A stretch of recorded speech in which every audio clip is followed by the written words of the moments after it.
In this video, we will be showing installation and adjustment of an AGCH5 switch. First, let's review the nameplate. These are mounted to every switch on the base plate. The nameplate will tell you information such as the type of switch, kV, and amperage. Next, let's look at a typical control assembly. When the shipment is received, verify the material against the packing list, which can be found in a waterproof package attached to the outside of the switch crate. Check against the bill of material, which can be found in the control parts box. Each group-operated switch shipment normally consists of the crated switch units, the control parts box, banded operating pipe, special mounting steel if required, and the crates of the insulators when ordered bulk packed.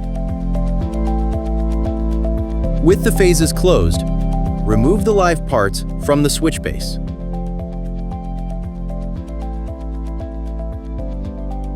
Mount the insulators on the switch bearings. Hand tighten the insulator bolts. Place the live parts on top of the insulators with the phase closed. Hand tighten the upper insulator bolts. Make sure that the lower operating arm is against the close stop. The blades are centered on the switch base and the contacts are firmly seated. Tighten all insulator bolts, starting with the lower bolts and working up.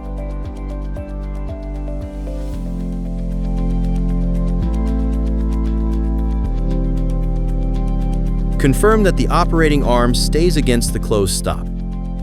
Operate the switch phase from the fully closed to the fully open position. Then bring the blades back to the closed position to make sure the male contact is timed with the center of the jaw.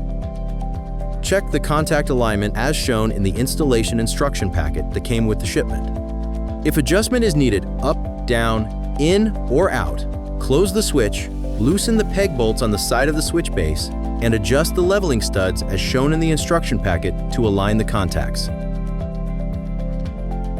No field adjustments need to be made to the live parts, the bearing stops, or the inner pole linkage. All of these items have been adjusted at the factory.